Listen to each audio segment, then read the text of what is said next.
principes, hein, tout est un peu là, après c'est repris plus loin. Ouais. La loi, alors je sais plus quel est l'article précisément, mais enfin c'est l'idée, c'est que la loi donc sera stable. Alors si j'ai bien compris, c'est surtout les grandes lois générales, en fait la Constitution en quelque sorte, pas forcément les règlements intérieurs. Il y a l'idée, hein, c'est ça que... l'article c'est que stabiliser la loi, les lois doivent être stables, aussi peu nombreuses que possible, et modifiables uniquement avec l'accord d'un grand nombre de citoyens. Et est-ce que ça c'est pas justement un peu antidémocratique, le fait qu'on puisse pas changer les choses facilement? Alors, oui, bon... D'abord, ça ne veut pas être antidémocratique que de donner le pouvoir de faire les lois au peuple. Par définition, ça ne peut pas être antidémocratique. C'est l'expression même de la démocratie. Personne d'autre que vous faites les lois. Et après, il en ressortira. Bon, on nous pose souvent la question de la légitimité, en disant, mais qu'est-ce qui est légitime? C'est vrai qu'il faut savoir donner une définition de la légitimité. Les institutions actuelles ne le font pas. La légitimité, c'est ce qui est écrit dans la Constitution.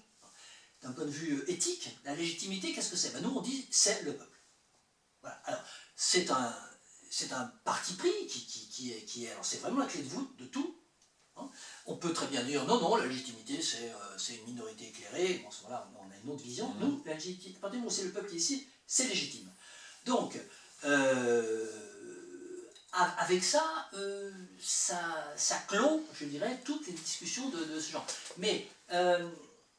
j'ai perdu le fil. La question c'est pas tellement est-ce que c'est légitime ou pas, c'est est-ce que le fait que la loi soit difficile à changer, oui, c'est pas du coup antidémocratique. Même si c'est fait par le peuple et par les agoras. S'ils ne peuvent pas la changer, c'est un blocage. Quand on dit difficile à changer, bon, là encore, bon, on est obligé d'employer les mots de la langue française, avec les adjectifs. Difficile à changer, ça veut dire plus difficile que maintenant. Et ça veut dire, peut-être qu'il faudra revoir effectivement quand on dit difficile à changer, parce que là on va être souvent contré là-dessus. Ça nous paraît une difficulté. D'abord, ça nous paraît normal qu'il y ait une certaine difficulté à changer la loi. La loi ne puisse pas être un truc qui soit changé comme ça. Et puis difficile, c'est une difficulté qui nous paraît raisonnable. Difficulté qui nous... Alors, la difficulté, c'est où est-ce qu'on met la barre, la fameuse barre des 15%. Bon. Et donc, sans rentrer dans le détail, je vais donner simplement les grands chiffres. Pour modifier la Constitution, il faut plus de la moitié des citoyens. Bon, on estime que la Constitution, c'est clé de voûte, elle contient les grands principes.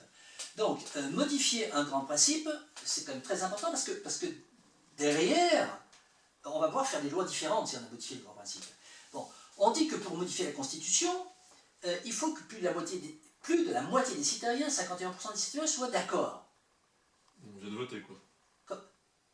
Ils viennent voter et qui votent pour. Non, la moitié, alors justement les mots sont précis. La moitié des citoyens. Bon, c'est-à-dire que s'il y a, il n'y a pas de notion d'inscrit et pas d'inscrit, hein. Bon, s'il y a 50 millions de citoyens, bon, il faut qu'il y ait 25 millions de gens qui viennent dire oui. Bon, là, on est sur des chiffres qui sont très différents des chiffres actuels. Alors, beaucoup plus ambitieux. Ah ben ambitieux, je ne sais pas s'il faut dire ambitieux. Ils sont, on demande une majorité plus grande.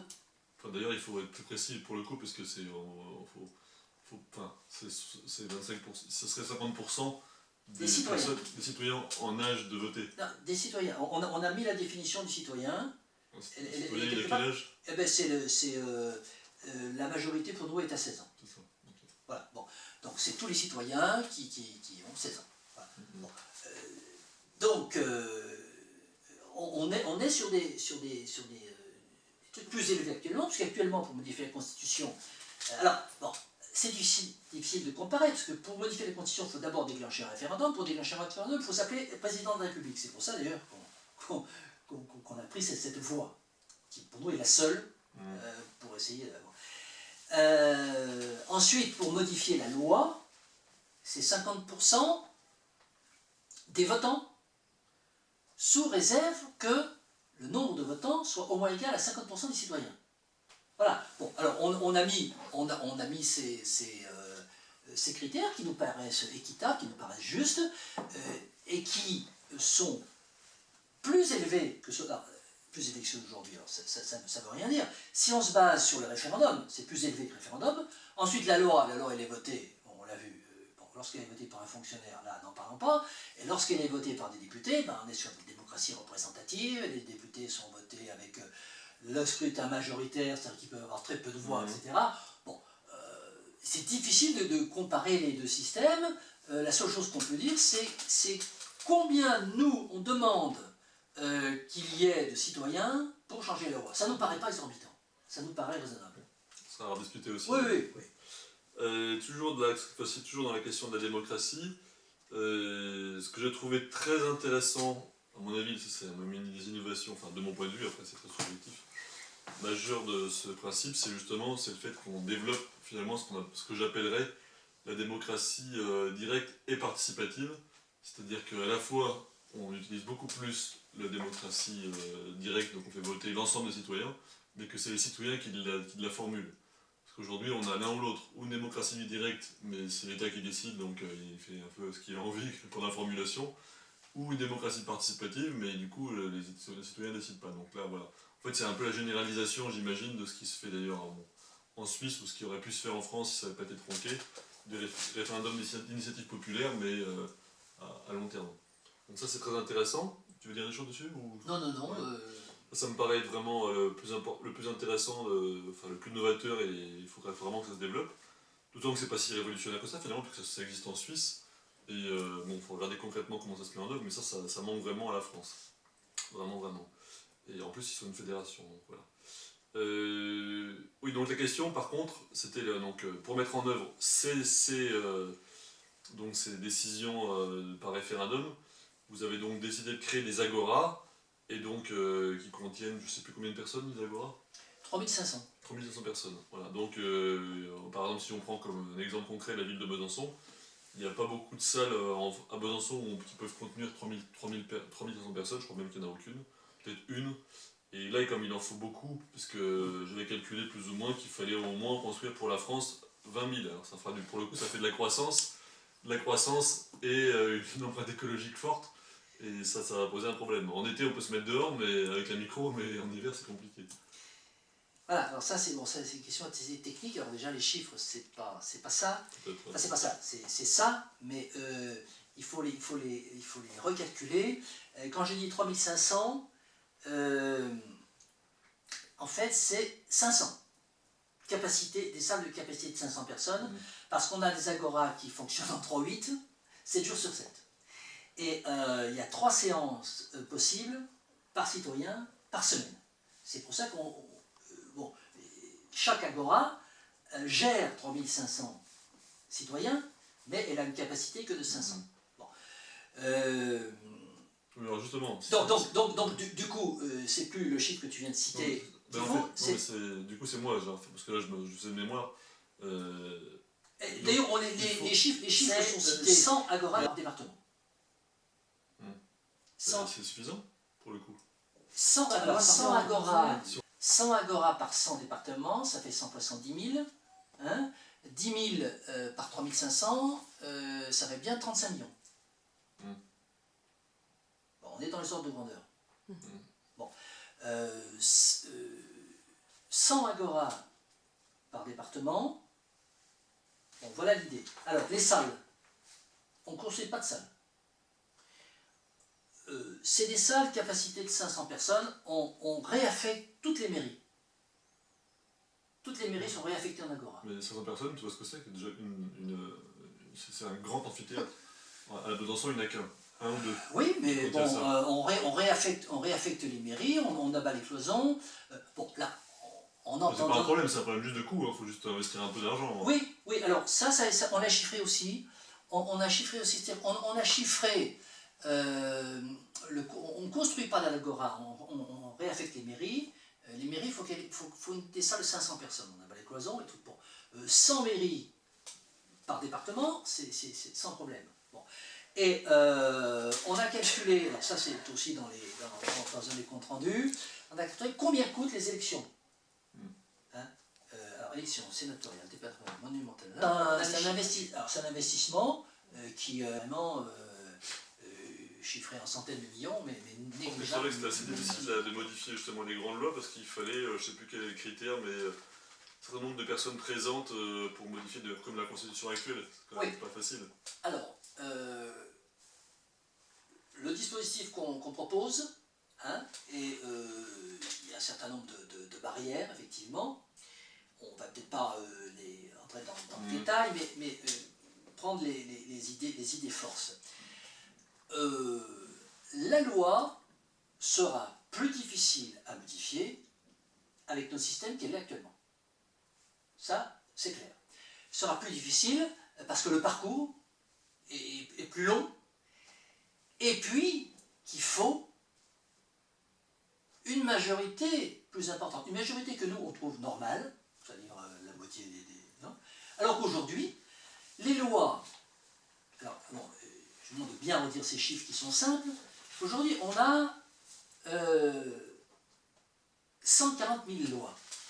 Alors la loi, ça s'appelle loi, règlement, arrêté, décret, etc. C'est de la loi. Ces lois sont réparties dans 74 codes juridiques. Hein, code civil, code pénal, code des impôts, etc. Et 10% seulement de ces lois sont votées par l'Assemblée nationale. L'Assemblée nationale, c'est 577 personnes. Bon. Et les 90 autres pourcents sont décrétés par des fonctionnaires.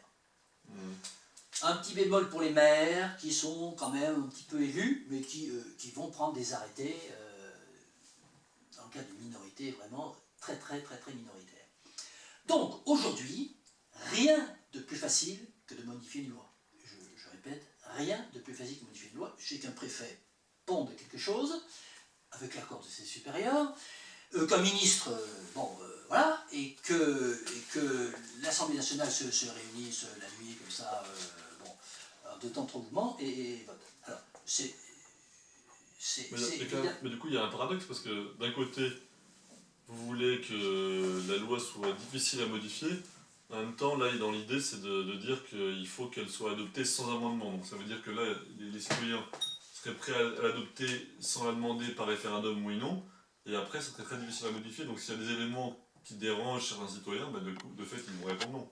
Alors, encore une fois, la loi, dans notre système, il ne faut pas dire que la loi est difficile à modifier. Non mais, les mots sont importants. La loi n'est pas difficile à modifier, elle est plus difficile à modifier que maintenant, mais elle est, pour nous, modifiable de façon saine, de façon logique. Elle est modifiable par la majorité. Bon, ça c'est le premier point. Le deuxième point, tu dis pas d'amendement possible. Non, il faut rectifier. Nous disons simplement que cette constitution et ces 4 codes juridiques que nous mettons au suffrage universel ne vont pas être discutés. Bon, ils seront discutés sans doute pendant les 5 années qui vont se dérouler entre 2017 et 2022. Si ça a eu un certain écho, on va en parler. Hein, et les gens ils se positionneront par rapport... Bon, est-ce qu'en fonction de ça, ce programme sera modifié lorsqu'il sera représenté en 2022? On verra. Toujours est-il que l'idée, c'est un canevas qui rend le pouvoir législatif, qui donne le pouvoir législatif au peuple, mais pas qui rend parce que le peuple l'a jamais eu. Il aurait dû l'avoir en 1789, et Sieyès, qui est le père de la Constitution, l'a très bien dit dans son discours de septembre 1789, en disant, bon, normalement on a fait la révolution, ça devrait être gouvernement du peuple, par le peuple, pour le peuple, donc c'est donc le peuple qui fasse ses lois. Mais, bon, je regarde, et je vois un peuple qui n'est assez instruit et qui n'a pas le temps de le faire. Donc, on ne va pas faire la démocratie, on va faire quelque chose qui s'appelle la démocratie représentative. Voilà, mais je vous le dis, il l'a dit, je vous le dis, ça n'est pas la démocratie. C'est la démocratie représentative. Bon, aujourd'hui, on peut supposer que 300 ans plus tard, les gens sont devenus adultes, ils sont plus visibles avec la lorgnette de M. Sieyès en 1789. 1989 et qui sont capables de faire les lois. On part de cette idée. Bon. Donc, on leur donne le dispositif qui normalement était prévu en 1789, et avec ça, bon, ils vont pouvoir faire les lois. Alors, je réponds à ta question, les imaginer, les débattre en agora, les amender, et puis les voter ou pas les voter. Et alors du coup, il y a un élément aussi qui me semblait comment dire, étonnant, c'est donc toute la fin du document, en tout cas celui qui était disponible sur Internet, on voit que les anciens codes juridiques, comme par exemple le code de la consommation, sont, pour la plupart, ils sont supprimés. Bon, pourquoi pas? Simplement, c'est que moi j'aurais tendance à dire, avant de les supprimer, il faudrait d'abord les réécrire. Parce que c'est quand même utile. Par exemple, je sais pas, le code du harcèlement moral il est supprimé, donc si c'est un peu dommage de supprimer certains éléments de la loi quand elles sont utiles. Pour nous, la loi est pyramidale. C'est-à-dire que la loi, elle commence par la Constitution, il y a les principes, les grands principes. Et on aurait pu d'ailleurs, certains de nos sympathisants nous le demandent, on aurait pu se limiter à la Constitution en disant il ne faut pas de code juridique. C'est-à-dire qu'on a des principes, et ensuite la loi ne fait qu'appliquer les principes. De ce point de vue-là, les codes juridiques sont, on va dire, redondants avec la Constitution, mais on les a écrits quand même. Le code juridique, c'est par exemple le code de la consommation. Comment? Le code juridique, c'est par exemple le code de la consommation. Oui, c'est... Non, ce que je veux dire, c'est que nos 4 codes juridiques, parce qu'on a réécrit 4 codes qui remplacent les 74 autres. Alors par exemple... les 4 codes, c'est le code civil, le code pénal, le code de la démocratie directe, le code de l'éthique et de la recherche de la condition de Pour ce qui est par exemple du code de la consommation, vous n'avez pas réécrit tous les articles. Non, mais le code de la consommation, il n'existe plus. Mais alors du coup, aujourd'hui, si le code il existe, il répond à des besoins spécifiques, il faudra du coup recréer à un moment donné. Non, on va pas faire un débat sur le code de la consommation. Nous simplifions la situation en disant il y a une loi générale. Bon, est-ce qu'on applique la loi générale ou pas? Bon, le code de la consommation, c'est des choses qu'on a le droit de faire, qu'on n'a pas le droit de faire, ça on a le droit de le faire, ça on n'a pas le droit de le faire. Dans notre dispositif, il y a très peu de choses qu'on n'a pas le droit de faire. Hein? Bon, les seules choses qu'on n'a pas le droit de faire, c'est ce qui crée une nuisance objectivement mesurable. Bon, après, il y a des espaces, on revient dans son espace, il y a des espaces dans lesquels il y a des règlements intérieurs. Fédéralisme, on y vient. Bon. Et donc, la notion de code général de consommation n'a aucun sens. N'a aucun sens. Il s'agit de savoir si on respecte le code de consommation. Lorsque je produis une pomme de terre, hein, je parle de choses que je connais, est-ce que je suis en conformité avec le code de la consommation ou pas? Est-ce que je suis en conformité avec la loi générale contre la nuisance objective? Je suis dans mon espace privé, bon, donc je peux produire la pomme de terre que je veux, etc. Après, si je vais dans un espace public optionnel, par exemple pour vendre ma pomme de terre, bon, je vais tenir compte de la loi générale contre la nuisance objective, et puis du règlement intérieur qu'il va y avoir dans cet espace optionnel. Donne-nous un exemple d'espace optionnel. Un exemple d'espace optionnel. Alors, un musée, un espace public optionnel.